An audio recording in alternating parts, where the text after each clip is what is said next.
Welcome to the second session of our inaugural MSc Colloquium. As I said, the key thing is this is a platform for us to meet with alumni, students on the program to discuss pertinent issues to engineering education. It is also a platform for us to hear what our MSc students, MSc alumni are doing out there in the world. Today, we've got Samah Elsayed. She's currently a student on the MSc Engineering and Education, and she is also a program officer for the International Renewable Energy Agency. Most of you know it as IRENA. I think it is based in Abu Dhabi, in the United Arab Emirates, where she is based as well, focusing on renewable energy. And I think renewable energy is a very topical area within engineering education, within even world economies as a whole. There is a drive to improve renewable energy systems, a drive to upskill people in that particular area. And we are very happy to have her because she's actually at the forefront of developing policy relating to the education and upskilling of people in the renewable energy sector. So we are going to have a presentation, a discussion, and then I invite all of you to engage with us to discuss this very important area. Samah, welcome to the platform. Welcome for setting aside your time. Over to you. Thank you very much, Abel, and it's great to join you all today. So as Abel said, I have two hats on. So on the one side, I'm a student of the Masters in Engineering and Education program at UCL, and I'm also a program officer at IRENA, the International Renewable Energy Agency. And so at IRENA, I work in our Knowledge Policy and Finance Center. So this is a division that focuses on policies for the energy transition, on looking at some of the socioeconomic benefits of the transition, the opportunities that are being created. And so I work specifically within our team that works on socioeconomic benefits and opportunities, so on jobs, skilling, and education. So how do we build the skills that are needed for the energy transition? How do we develop the workforce that we need? How do we make sure that everyone is able to benefit from the opportunities that are being created by the energy transition? And so today, very briefly, I'll give you a bit of an overview of IRENA's research and work around renewable energy jobs more broadly, just to give you some context as to, where does this discussion on education and skilling fit in. And then I'll launch into a bit more of my own work and what I've been working on. So looking at some of the challenges and the research questions that we're trying to address, as well as some of the education projects and activities that I've been engaged in. So just for those of you who aren't familiar with IRENA, we're an intergovernmental organization. So this means that we work with the governments of different countries, specifically with the energy ministries. We're one of the newer intergovernmental organizations around. So we were established in 2011, just over 10 years ago. We have our headquarters, as Abel said, in Abu Dhabi, in the United Arab Emirates. And I think this is quite significant. We're the first intergovernmental organization to have its headquarters in the Middle East. And most are, in New York, in Europe, in terms of the headquarters. And so to have an agency that is focused on renewable energy, headquartered in the heart of an oil-producing region, I think is quite telling for the direction that the world is trying to move in. And so in addition to our headquarters in Abu Dhabi, we have an innovation and technology center that is based in Bonn in Germany. We have a permanent observer to the United Nations in New York as well. And so IRENA's mandate is to support countries in their transition to a renewable energy future. So in terms of looking at policies, in terms of capacity building and training, helping governments in terms of making recommendations for what needs to be done, also promoting networking and information sharing between countries and between leading organizations in the sector. We almost have universal membership. So at present, 166 countries are members of IRENA, and the remaining 18 countries are in accession, so in the process of joining the agency.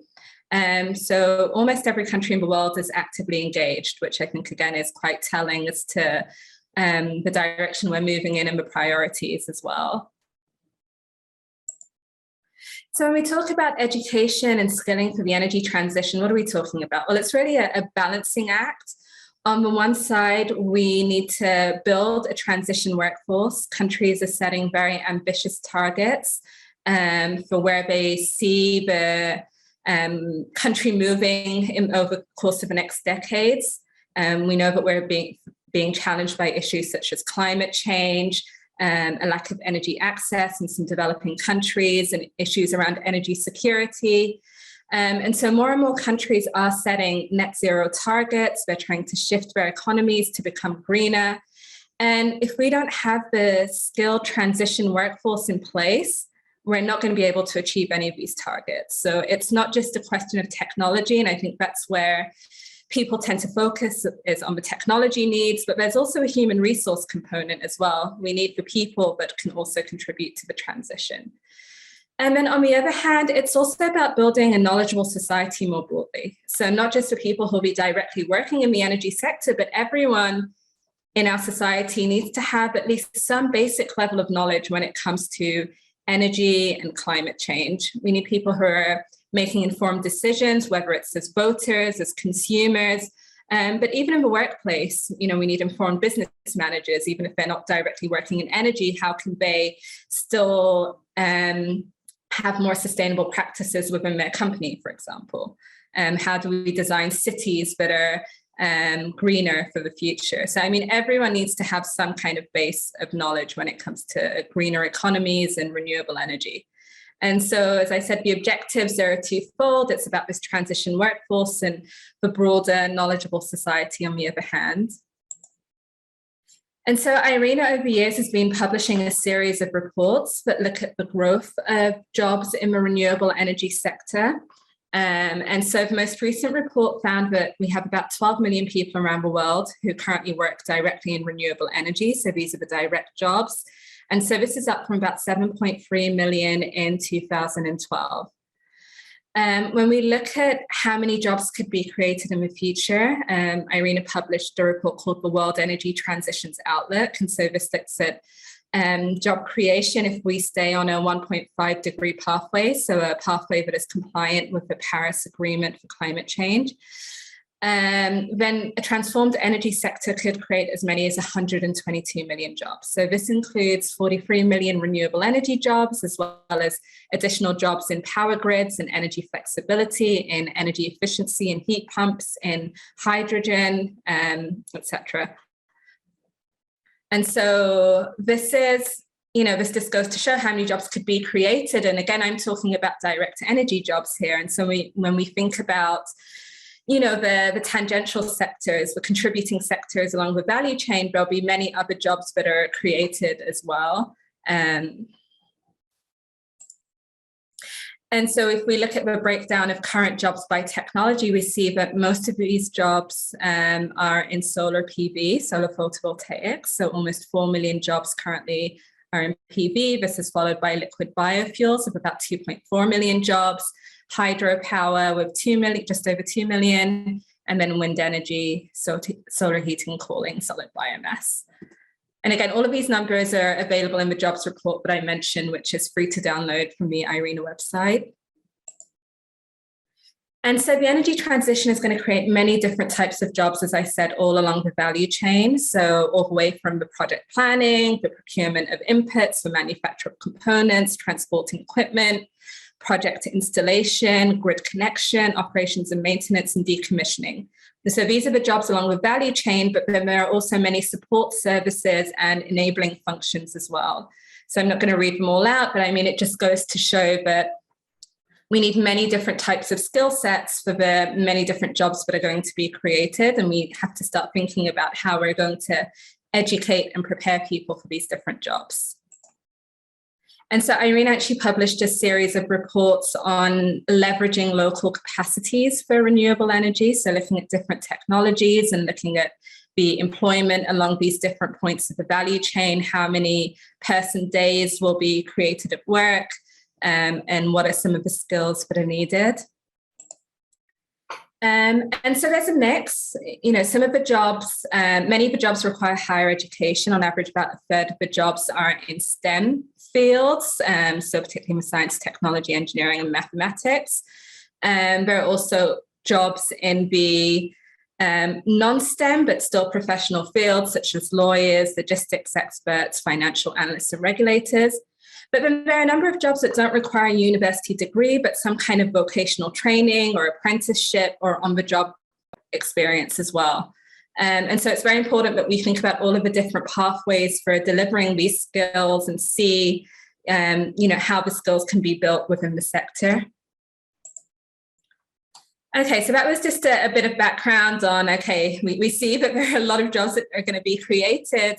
Well, we need to prepare people for these jobs. We need to skill them. We need to educate them. We need to get them ready to join this renewable energy workforce of the future that's being created.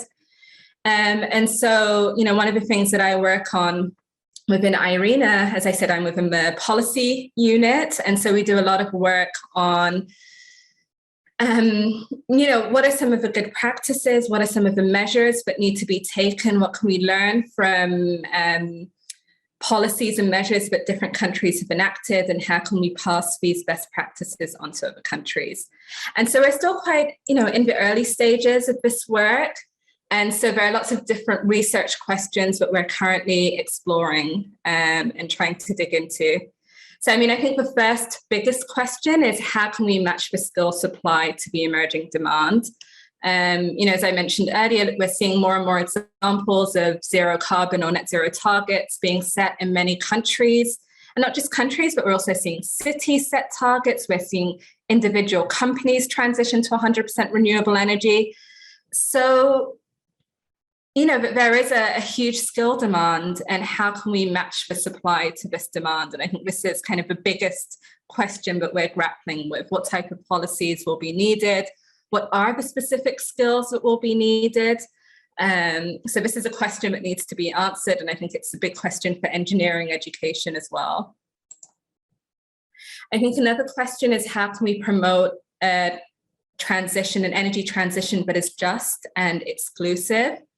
So we want to have a transition that makes use of the skills of all people, including typically underrepresented groups such as women, people from minorities, people with disabilities, mature workers, people, low-income individuals, and people as well.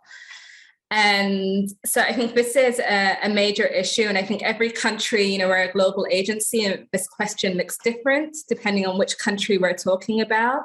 But, we have seen different examples of good practices, whether it's targeted recruitment, having a local capacity building component of energy projects. So, for example, if an energy project if a developer is coming into a certain community to put in a project, governments can insist that they have a local capacity building component, that they train the local people who live around this area to make sure that their skills are also being built. So I think this is very important to include as a requirement of any project that's coming into a community. Also having funded training opportunities, apprenticeship schemes as well, and then later on support for finding work and educational and workplace accommodations are all very important, having a just and inclusive transition. And this is about making sure that everyone is able to benefit from the opportunities that are created, but on the other hand, we have such a huge talent pool, and we should be tapping into this talent pool and making sure that everyone is well represented and the skills that they can bring in to the transition are being tapped on. Now, specifically, when we talk about a just and inclusive energy transition, there's an issue of having a gender balance. And so IRENA has done a survey in the past that's looking at women in renewable energy. And it was found that women represent only 32% of the renewable energy workforce. And so, okay, this is a bit higher than the average of 22% in the oil and gas sector, but it's still no way near gender parity. And when you look at the type of roles that women are holding, it's also very imbalanced. So women tend to be more in the administrative roles, so around 45% women there versus only 28% in the STEM professions. So again, there is a long way to go to achieving gender parity in renewable energy, and we need some targeted interventions. A targeted survey was done recently that looked at the wind sector, and there this number was even lower. So we have 32% of women in renewable energy as a whole, but when it comes to wind, it's only 21% women represented in the wind sector. And so again, we need a lot of measures. And I think one of the challenges is, many of the practices that you hear about tend to focus on workplace accommodation. So once women are in the renewable energy workforce, how can we ensure their career progression? How can we make sure that women are able to succeed in the workforce? But I think it's too late. If we only focus on the workplace accommodations, we're already losing many very capable girls and women from the pipeline. So we need early exposure to make sure that right from primary and secondary schooling, girls are exposed to possible careers in the renewable energy sector, and that we showcase the range of career options as well. So that when it comes to making choices for university, for higher education, they're already aware of renewable energy as a career pathway. We also need targeted scholarship programs, mentorship programs, showcasing of women working in the sector. So there are many different interventions that can be done. We also need to address the issue of fossil fuel workers. And this is a very politically charged topic. We know that the energy transition will create more new jobs compared to jobs that are being lost in the fossil fuel sector. But still, there will be some people who will lose out. So what can we do to make sure that current fossil fuel workers, so for example, oil and gas workers, coal workers, are still able to benefit from the energy transition? And so we're seeing many examples of targeted skilling that is aimed at fossil fuel workers. We're also seeing many countries implement something called transition training funds. And so these are funds that are specifically aimed at building the workforce that is needed for an energy transition, a transition to clean energy. And so many of these funds do target fossil fuel workers. So for example, in Scotland, there was a fund that was specifically for North Sea oil and gas workers to retrain them in renewable energy. And we're seeing many countries and regions now designing these funds. And so there's a question of, what can these funds look like? How should they be? How should they be designed? Who should they target? And so this is another research question where we don't necessarily have the answers, but we need to explore this. Okay, well, another question is, what are the emerging skilling needs? It's not enough just to say we need renewable energy skills. There are many different types of skills that need to be developed. I've listed a few examples here. So of course we need the power sector skills, but we also need skills in areas such as heating and cooling. We're seeing many countries that are setting targets for shifting to electric vehicles over the course of the coming decades. So there are going to be jobs created in the manufacturing and the infrastructure that is needed for electric vehicles, many new jobs. So this is also an emerging skilling need. We're seeing many jobs that are being created within the bioenergy sector, whether this is for transportation or for heating. We're seeing countries want to shift more to localized manufacturing. So right now, much of the manufacturing for renewable energy components is concentrated in a few countries around the world. Many countries now want to start building their own local manufacturing capacities. And so this, again, requires a whole new set of skills and skill development. Digital skills are becoming very important in the renewable energy sector. So when we talk about smart grids that are able to respond to the fact that renewable energy is a variable source of power compared to fossil fuels where you always have a constant base load. So we're seeing smart grids being designed to track this. And so computing skills, digital skills are very important. Energy storage skills as well. Development of batteries is a new emerging area, and so we're going to need to make sure that people are equipped to work in this. And I think innovation and entrepreneurship skills are a very important skill as well. So not specifically engineering skills, but related, because we need new ways of delivering energy services to the market. We're seeing, a democratization of energy essentially. So before, a lot of the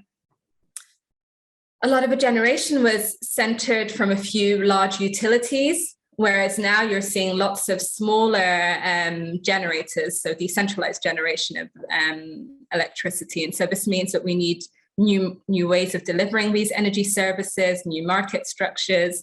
And so innovation and entrepreneurship skills will be very important. And I think one of the bigger research questions when it comes to engineering education is, well, how can we best deliver the engineering skills through higher education? And so right now, a lot of these skills are kind of integrated within existing disciplines. So you have mechanical engineers, you have the electrical engineers. But when it comes to renewable energy, for the most part, when you look at the job descriptions, they draw on many different engineering disciplines. And so there is a need perhaps for more interdisciplinary programs to be developed. And we're seeing this quite a lot at the master's level. So targeted interdisciplinary renewable energy engineering programs. But we're also seeing a few examples of countries doing this at the undergraduate level as well, or universities doing this at an undergraduate level. So there's a question, I don't necessarily have the answer, of what is the best way of approaching the skills that are needed and making sure that workers graduates are ready to work in the renewable energy sector. And this is a point that I mentioned earlier, which is, the need for focusing on heating and cooling skills. So right now we're already seeing quite a big shift when it comes to the generation of power from renewable energy. So in 2020, when we looked at all of the newly installed power capacity, 82% was renewable versus 18% that was fossil fuels and nuclear. So already there's been quite a drastic shift in terms of the new power capacity, the annual power capacity expansion. But when we look at heating and cooling, there's still quite a long way to go. And right now for heating and cooling, about 72.5% of final energy consumption is still coming from fossil fuels. And so if countries are really going to achieve their net zero targets, then we really need to transition the way that we generate heat and cooling. So this is both in the household, but also industrial uses. And as this shift happens, this means that we're going to need people who are skilled in these areas as well. Another question is, how can we make use of technology for delivering renewable energy education and training? And already, the pandemic, we've seen quite a big paradigm shift in how education is being delivered. And so there's a question of how we can capitalize on this when it comes to the renewable energy sector. So, for example, the use of authentic learning methods. So how can we use models and simulations to replicate the workplace environment? And I think this is really important for renewable energy because a lot of the equipment is large, it's expensive, we're not going to get it into the classroom. So how can we make use of models and simulations for wind turbines, for example, to make sure that students are building the skills that they need without necessarily having access to the equipment. There's also an important role in terms of improving access and providing remote learning and flexible learning. And I think this is really important, especially when we talk about upskilling and reskilling the existing workforce, because here we're talking about mature learners who are perhaps already working and are not able to go back and reskill full time, but perhaps with remote access, they're able to start developing the skills that they need and learn at their own pace. And related to this, there's also, the use of personalized content with technology enhanced learning. So making use of learning management systems and the different starting points of learners. So if we have people coming in from very different fields and backgrounds who all want to work in the renewable energy sector, then perhaps we can personalize the starting points for each. And this also comes back to the point that I'd made earlier when we were talking about, perhaps someone who's had a mechanical engineering background versus someone who had an electrical engineering background who both want to work in the wind sector. We can slightly tailor the starting points for each using technology. And I think a really important point is just being able to promote collaborative learning and teaching, and having experts from different fields, from different companies and industries contributing to the learning as well. How am I doing for time? I think I've been talking quite a lot. I'll try and go quickly through the rest. So what type of policies and measures are needed? This is something else that we've been exploring and working on a report at the moment that is starting to look at some of these different areas. And so this is about developing the talent pipeline and also reskilling and upskilling the current workforce. So we need a look at the revision of curriculum to meet emerging skills needs. So some of these skilling needs that I was talking about earlier, how well integrated are they into curricula? We also need, updating of skill standards and qualifications. And of course, this varies from country to country. There was an interesting example in Kenya where the government, this was quite a while back, but they introduced national skill standards when it comes to solar PV installers, for example. And this is really important because, especially in some developing countries where it's not regulated, anyone can climb on a roof and say they're a solar PV installer and install the system, but then it won't necessarily be done to a high quality, and then this makes people lose faith in whether renewables are the best option. And so we're seeing countries that are starting to put in place skill standards and qualifications.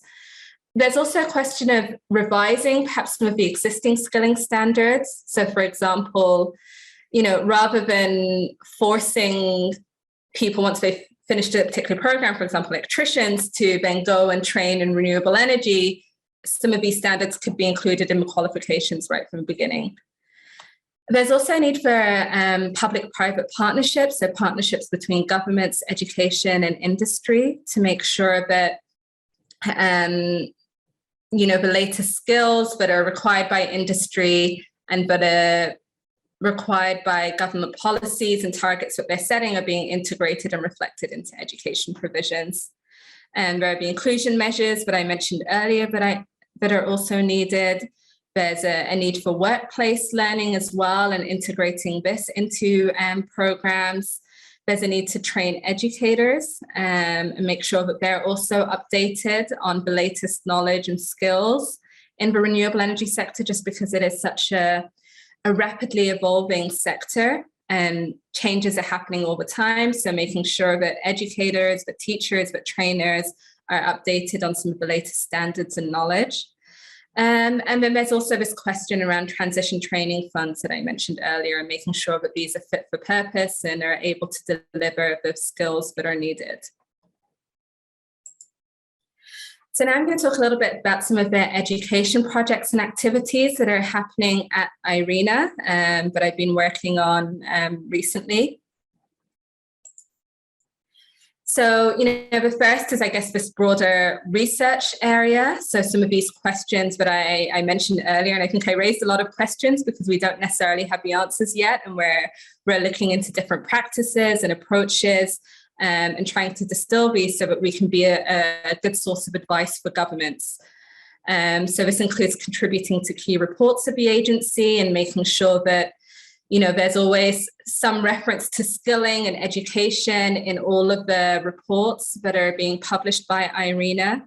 So for example, when we had our World Energy Transition Outlook, I got to contribute a section on skilling and education needs there. Similarly for our jobs report. And this is just to make sure that, as countries are looking at policies, there's always this component of education and skilling policies in these reports. We're also working on an upcoming report, which is specifically on education and skills for the energy transition, but looks at some of these best practices from different countries and what is happening, and tries to answer some of these questions that I raised earlier. And we'll be publishing this in partnership with UNESCO.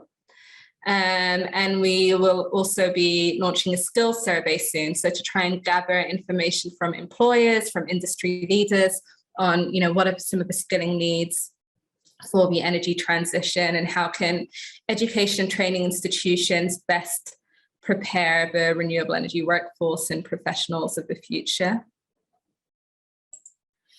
So in addition to the research work, we're also trying to build partnerships around education. And so in the coming months, we're getting ready to launch a new global platform on education and training for the energy transition. And this really tries to address, the issue that I brought up earlier on the need for public-private partnerships. So partnerships that bring together governments, that bring together industry, that bring together the educational institutions. And so right now we're reaching out to core partners to bring them on board. UNESCO is already going to be a core partner of this initiative. And so from IRENA's side, we'll be able to bring the energy ministries into this platform, and UNESCO can lead on bringing the educational ministries into the work and making sure that these two ministries are aligned, that they're talking to each other, because quite often things are not happening in a very integrated way. But in addition to the government representatives, we're also going to be bringing on board different teaching associations, different industry associations, as well as individual institutions and education and training institutions and employers as well. And so this platform will work on a few different areas. The first is just to promote an exchange of best practices between countries, between institutions, organizations. So organizing regular events and activities to facilitate an exchange, having a resource bank of curriculum materials and other educational materials and research, having case studies of best practices that are being done. We're also going to have a particular focus on teacher training, or educating the educators. So this is the development of professional development courses and materials and toolkits that are aimed at educators. And eventually the idea is to have this at different levels. So whether we're talking about secondary school teachers, or whether we're talking about specialist educators within universities or vocational institutions, but having toolkits that they can draw on. We're also going to have a focus on workforce development. So this is both for younger people who are entering the renewable energy workforce, but also the reskilling and upskilling of current workers, and also careers guidance. So just generally showing what are the different career opportunities in the renewable energy sector, because there are so many and it's so diverse, and what are some of the skills that are needed. We'll also have a bit of a focus on e-learning. So a lot of these different products and areas that I spoke about, we'll see how we can turn some of these into e-learning courses, which will provide online certification for self-study in some of these areas. So, for example, Renewable Energy Teachers Certificate, that is, professional development for teachers, but also other types of e-learning as well. And then, all of this was talking about education for energy, but we also want to have a component that focuses on renewable energy for education. So how can we promote the use of renewable energy within educational institutions? And how can we learn from practices of institutions that are going greener? But also, how can we promote energy access for schools, particularly in developing countries, which are, off the grid right now? How can renewable energy be used to increase energy access for schools? Another project that I'm working on, so this is around e-learning. So we have the IRENA Student Leaders Program. So this is a 3-month virtual training for university students, so both undergraduate and graduate students. We have 2 cohorts a year. Each cohort has about 100 students from all around the world. And this is really an opportunity to expand students' knowledge of renewable energy and the energy transition as a whole. So most of the students who are on the program are coming from engineering backgrounds, but we also have many who are coming from environmental studies, from business, from law. So giving everyone, a shared starting point and trying to fill in some of the gaps that they have. So, there is a focus on technologies, on grid integration, on emerging technologies and energy storage, but at the same time, we also have a focus on renewable energy policies. We have a focus on energy access and decentralized energy use, on data and information, on target setting, financing and project development. And so in addition to the expert lectures, there are also group projects and activities that give the students a chance to do their own independent research and learn from one another as well. So I think if any of you are interested in the program, we just opened the call for applicants for the next cohort. So if you go to the IRENA website, you can apply for this program, and it's all completely virtual. It's done online, and you get to interact with students from many different countries. But from this program, we've seen the appetite for learning around renewable energy, and so we're also working to launch an e-learning platform. So this kind of relates to the point I made earlier about some of these courses and certifications. But the idea will be to develop renewable energy courses on specialized topics. So on renewable energy policy, on renewable energy technology, and this will be open to anyone to, take this course virtually for self-study. Another focus that we have at IRENA and that I've been working on is particularly around youth and youth education and skill building. And I think this is really important because when we talk about young people, they represent almost half of the global population. So there will be no energy transition if we don't have empowered, skilled youth. And so one of the things that we're working on is a peer education toolkit. And this was a request from the Italian government, actually, and they're supporting this activity as a follow-up to the youth pre-COP that took place in Milan last year. And so one of the demands of the young people that took part in this pre-COP was to have, the tools and the skills that they need to be advocates for renewable energy and climate change. So how can they teach others within their educational institutions, within their communities, within their constituencies about renewable energy? And so we'll be working with youth leaders to develop these materials, to essentially develop a toolkit that can be used by young people to lead their own trainings and lead their own workshops on renewable energy. Another activity is this Global Council on Enabling Youth Action for SDG 7. And so this was just launched yesterday. We had our first meeting of the council yesterday and very excited to support it.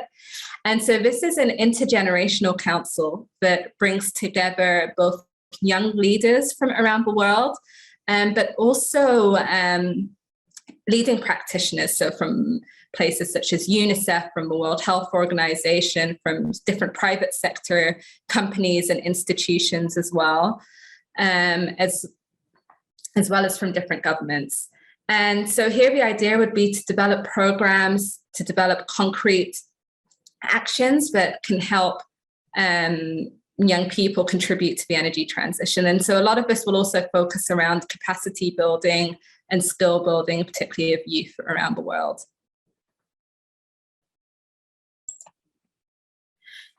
An additional activity that I've been working on is on curriculum development for schools. So this is a collaboration with the Ministry of Education of the United Arab Emirates, and it's to develop renewable energy curriculum for use in UAE schools.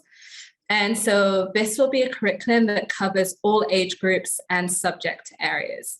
And I think the really exciting thing about this is that it's a pilot initiative. So once we've developed the curriculum with the Ministry of Education in the UAE, we can have a resource that can be adapted for use by ministries of education in any country. And so it's been a really interesting collaborative exercise. These photos are from a workshop we had late last year, which had all of the curriculum leads from the Ministry of Education for each subject area. So we had the curriculum leads working on the different sciences, but also the ones who are working on mathematics, on languages and arts, on early education. And so it's really about making sure that renewable energy and climate are being integrated into all subject areas. So the STEM subjects, but also the non-STEM subjects, because it's about having an awareness of some of the societal implications of renewable energy and, the context as well, and starting early. So all the way from kindergarten, as they call it here, all the way to the final years of high school, and making sure that, young people have built the awareness they need. And so this will be, once it's complete, it'll be integrated within the national curriculum of the UAE. And as I said, we'll have a pilot that can be shared with other countries as well. And we'll have some professional development materials to go with it to prepare teachers to actually implement this curriculum within their classrooms. Okay, so just to mention that all of the publications, all of the reports that I referenced are all free to download on the IRENA website. So if you go to irena.org, you'll find a whole wealth of resources there for download. Okay. So I think I've been talking for quite a while, so I will stop there. But if anyone has any questions or comments, I'll hand back to you, Abel. Abel, you're on mute.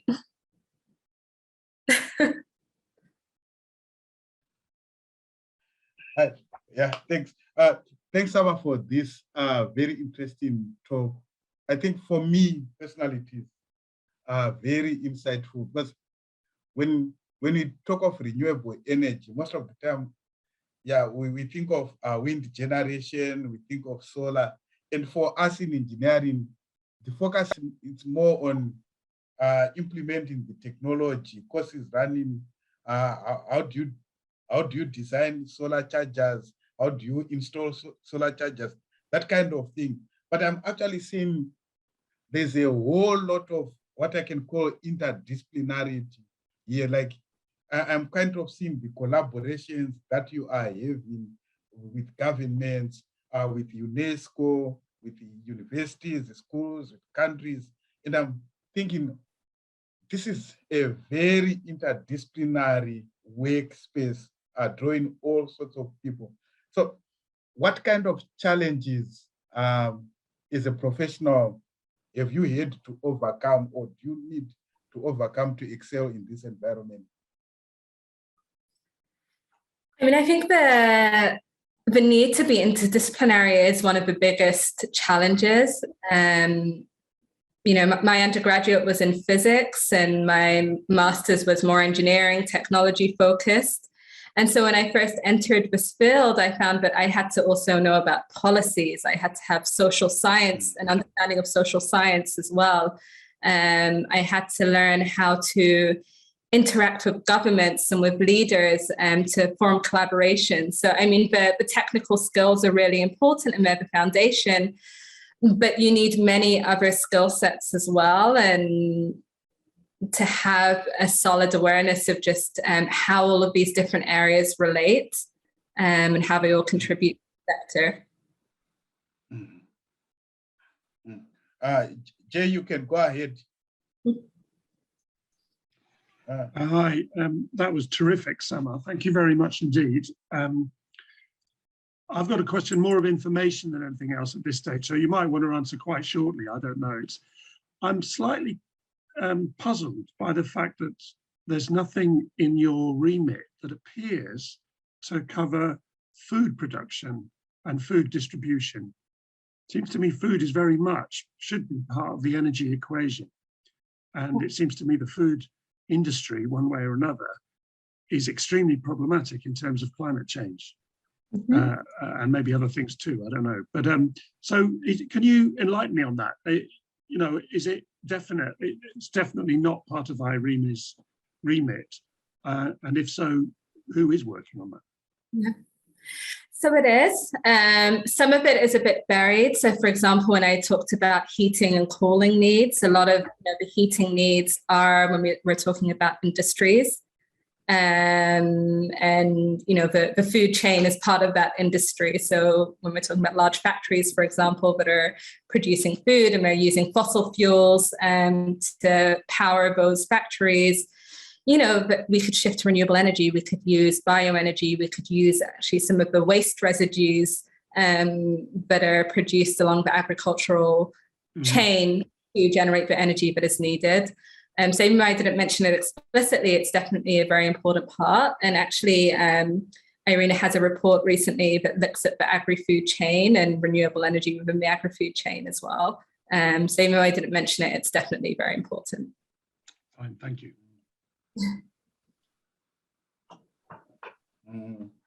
Just looking for someone is in audience. Audience, if anyone of you has got a question, just raise your hand and we'll give you the option to ask your question directly. Let me follow up on this question. And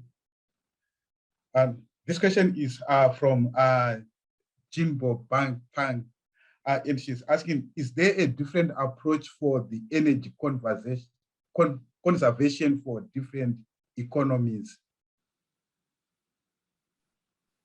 Yeah, I mean, different countries have different starting points, just depending on, what is the energy mix of that country. So for example, for a country that is an oil producer, their economy is very dependent on oil, it might look very different to a country that imports most of its energy needs, but is a net importer. So the type of policies that are going to be put in place are going to be very different, just depending on, what is the current energy mix of the country, where does it want to go? You also see some countries that are currently manufacturers or exporters of renewable energy components versus some countries that import their renewable energy components, the parts that they actually use. So again, they might have different policies in place because some want to build up their manufacturing capacity for renewables.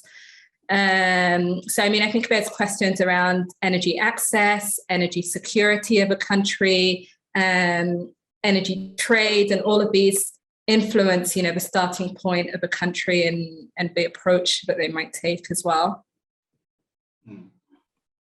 Then my question, one sort of related to that is, if I look at people who are playing a big part in the renewable energy sector, I look at, say, the United Arab Emirates hosting IRENA and all the work that they are doing.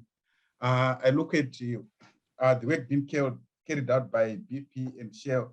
And the question is, why is it that people whom you would think have a vested interest in fossil fuels are playing a leading part in renewable energy? Yeah. I mean, I think a lot of it is the realization that it's inevitable, right? This is the direction that the world needs to move in if we still want to have a planet that is habitable for the future. And so either, places like the UAE, like these oil companies are going to be playing catch up. They're going to wait until it's too late, and then they have to catch up later and they won't be at the forefront, or they can start right now from the beginning and place themselves to be in a position where they're able to benefit from the energy transition as it happens. They're able to lead. I mean, the UAE right now, yes, it's an exporter, of course, of oil, but right now it's also an exporter of expertise on renewable energy. So you see renewable energy plants around the world that are being installed by Masdar, by companies that are based here in the UAE. So I think we're seeing the opportunity. And I think it's also government policies have a big role to play. If countries are setting net zero targets, if they're saying by 2040, by 2050, we are going to be net zero, then, I mean, the BPs, the Shells of the world, they're going to have no choice at some point. And so it makes sense for them to lead on the innovation and to contribute to this than to only have their focus be on a sector but will die out eventually. And, you saw the graph that I shared earlier on when it comes to the power sector, for example, 82% of the newly installed power capacity in 2020 was renewable. So already there has been a big global shift. I mean, yes, there are still operating plants that are fossil fuel based, but everything new that is being installed, for the most part, is renewable and is renewable based. The same when it comes to countries setting targets for electric vehicles, for example. So you're seeing many countries that are saying by 2030, by 2040, we'll no longer have new fossil-based transportation. So again, it doesn't make sense for these companies to focus on building cars that will only run on petrol. They need to start creating the cars that will run on bioenergy, the cars that will run on electricity, which can be sourced from renewable energy. So the shift is happening anyway, and it's just a question of being part of it or being left behind. The next question is from Guanru Liu. Can you go ahead, Guanru? Okay. Can you hear me now? Yes, Hello? we can hear you. Oh, okay. Yeah. Yeah. Hello.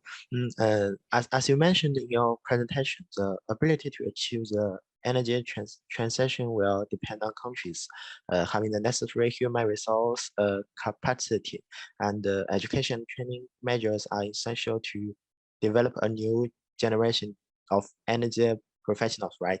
But we can also understand. But we also know that existing developing countries have a greater impact on the environment than other countries, and at the same time, they are lacking in the training of energy professionals. So what do you think could be done to support these countries? Yeah. And I think this is, a really big challenge, because you see that, especially in developing countries, the plants, the expertise tends to come from outside. And there is a lot of expertise. There's a lot of, young professionals within the country who, if they're given the right training, the right capacity building, could be leaders in the sector. So that, there's no need to bring people from outside if local capacity building is done. And so the way that a lot of countries are going about this is by having a local capacity building component as a requirement of new projects that are being built. So, for example, if a developer is coming into a country, if they're coming into a community, they're contractually obligated to do some training, some capacity building as part of this project. And so this really helps with building the local capacity that's needed. You're also seeing many countries that are setting up new training institutions next to the areas where plants are being built. And so these are government-led initiatives. So, for example, there's been examples of this in Morocco, I think in Egypt and some other places where, a new CSP plant, concentrated solar plant, for example, is going up. And they build, they call it a center of excellence or a vocational training center located within the same community that the large plant will be located in, to make sure that the local people's skills are being built and they're able to get jobs working within these new plants within this sector. So, I think this is really important. And I think that this tends to focus more on the vocational skills and the vocational training and technician jobs that are associated with the sector. And I think higher education has a really important role to play when it comes to, the more professional jobs, the engineering jobs as well. So making sure that governments are working closely with the higher education institutions to deliver the skilled personnel that are needed, and making sure that these public-private partnerships that are happening, but industry is clearly defining the skills that are needed, skilling standards, and that there's support being given to the educational institutions to build these skills as well. Okay, thank you for your detailed reply. Thank you. Okay, thank you, Samah. Thank you, everyone, for attending, for participating. We are now coming to the close of our session. I think what remains is for me to thank our speaker for coming all the way via the internet from the United Arab Emirates in Abu Dhabi. Thanks so much for setting aside the time. And I just realized when you were talking that yesterday you actually had a very important meeting, and then setting the time aside to prepare for this. It's a very difficult task. It requires huge commitment, and thanks for that commitment and for supporting us on the MSc Engineering and Education. And for all participants, thank you for attending. And tomorrow we have the third of our sessions, the third and the last of our sessions, and we are looking at curriculum innovation, promoting gender. Our speaker is coming from University College London, and she will be talking about those items same time tomorrow from 12 o'clock to 1 o'clock. And we hope you'll be able to come and to meet with her. So on that note, I say thank you and have a good day.